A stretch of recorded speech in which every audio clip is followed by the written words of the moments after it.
ವೀಕ್ಷಕರೇ ನಮಸ್ಕಾರ. ನಮ್ಮ ಮಸ್ತ್ ಸುದ್ದಿ ಚಾನಲ್ಗೆ ಸ್ವಾಗತ. ಮತ್ತೆ ಒಂದಾದ ಚಂದನ್ ಶೆಟ್ಟಿ ಹಾಗೂ ನಿವೇದಿತಾ ಗೌಡ. ಹೌದು, ಚಂದನ್ ಶೆಟ್ಟಿ ಮತ್ತು ನಿವೇದಿತಾ ಗೌಡ ದೂರ ಆಗಿ ಹಲವು ತಿಂಗಳು ಕಳೆದರೂ ಈ ಬಗ್ಗೆ ಫ್ಯಾನ್ಸ್ ಈಗಲೂ ಚರ್ಚೆ ಮಾಡುತ್ತಾ ಇದ್ದಾರೆ. ಅದರಲ್ಲೂ ಚಂದನ್ ಶೆಟ್ಟಿ ಬೇರೆ ಮದುವೆ ಆಗ್ತಿದ್ದಾರಂತೆ ಮತ್ತು ನಿವೇದಿತಾ ಗೌಡ ಬೇರೆ ಮದುವೆಗೆ ರೆಡಿ ಆಗ್ತಿದ್ದಾರಂತೆ. ಲಗೇಜ್ ತಗೊಂಡು ಮನೆಗೆ ವಾಪಸ್ ಬಂದಿದ್ದಾರೆ ಅನ್ನೋ ಸುಳ್ಳು ಸುದ್ದಿಗಳನ್ನು ಕೆಲವರು ಸೋಷಿಯಲ್ ಮೀಡಿಯಾದಲ್ಲಿ ಹಬ್ಬಿಸುತ್ತಿದ್ದಾರೆ. ಹೀಗಿದ್ದಾಗಲೇ ಚಂದನ್ ಶೆಟ್ಟಿ ಮತ್ತು ನಿವೇದಿತಾ ಗೌಡ ಮತ್ತೆ ಒಂದಾಗ್ತಾ ಇದ್ದಾರೆ ಅನ್ನೋ ಸುದ್ದಿ ಸಂಚಲನ ಸೃಷ್ಟಿ ಮಾಡಿದೆ. ಚಂದನ್ ಶೆಟ್ಟಿ ಮತ್ತು ನಿವೇದಿತಾ ಗೌಡ ಅವರ ಜೀವನ ಚೆನ್ನಾಗಿಯೇ ಇತ್ತು, ಹಾಗೆ ಇಬ್ಬರ ಮಧ್ಯೆ ಹೊಂದಾಣಿಕೆ ಕೂಡ ಇತ್ತು ಅಂತ ಜನರು ಅಂದುಕೊಂಡಿದ್ದರು. ಸೋಷಿಯಲ್ ಮೀಡಿಯಾ ತುಂಬ ಇವರದ್ದೇ ಸದ್ದು. ಚಂದನ್ ಶೆಟ್ಟಿ ಮತ್ತು ನಿವೇದಿತಾ ಗೌಡ ಒಂದೊಂದು ವಿಡಿಯೋ ಮತ್ತು ಪೋಸ್ಟ್ ಅಪ್ಲೋಡ್ ಮಾಡಿದ್ರೆ ಲಕ್ಷ ಲೈಕ್ಸ್ ಸಿಗ್ತಿತ್ತು.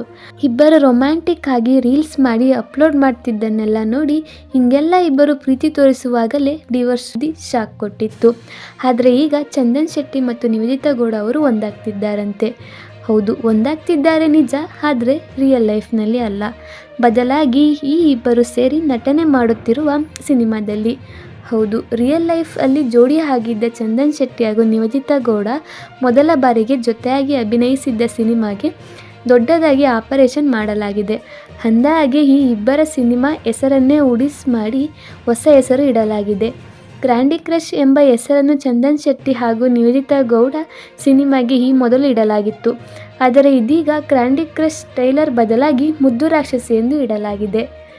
ಪುನೀತ್ ನಿವಾಸ್ ನಿರ್ದೇಶನದಲ್ಲಿ ಮೂಡಿಬಂದಿರುವ ಸೈಕೋ ಥ್ರಿಲ್ಲರ್ ತಾತ್ಕಾಲಿಕ ಟ್ರೈಲರ್ ಆಗಿದ್ದ ಕ್ಯಾಂಡಿ ಕ್ರಶ್ ಈಗ ಮುದ್ದು ರಾಕ್ಷಸಿ ಎಂದು ಚೇಂಜ್ ಆಗಿದೆ.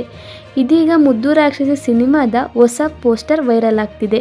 ಹೀಗೆ ಫ್ಯಾನ್ಸ್ ಕೂಡ ಈ ಬಗ್ಗೆ ಚರ್ಚೆ ಶುರು ಮಾಡಿದ್ದು, ಸಿನಿಮಾ ಬಿಡುಗಡೆ ಆಗುವ ಹೊತ್ತಿಗೆ ಚಂದನ್ ಶೆಟ್ಟಿ ಮತ್ತು ನಿವೇದಿತಾ ಗೌಡ ಮುನಿಸು ಮರೆತು ಮತ್ತೆ ಒಂದಾಗಲಿ ಅಂತ ಹಾರೈಸುತ್ತಿದ್ದಾರೆ. ಈ ವಿಡಿಯೋ ನಿಮ್ಗೆ ಇಷ್ಟ ಆಗಿದ್ರೆ ಲೈಕ್ ಮಾಡಿ, ಶೇರ್ ಮಾಡಿ, ಕಮೆಂಟ್ ಮಾಡಿ, ಸಬ್ಸ್ಕ್ರೈಬ್ ಮಾಡೋದನ್ನ ಮಿಸ್ ಮಾಡಬೇಡಿ. ಧನ್ಯವಾದಗಳು.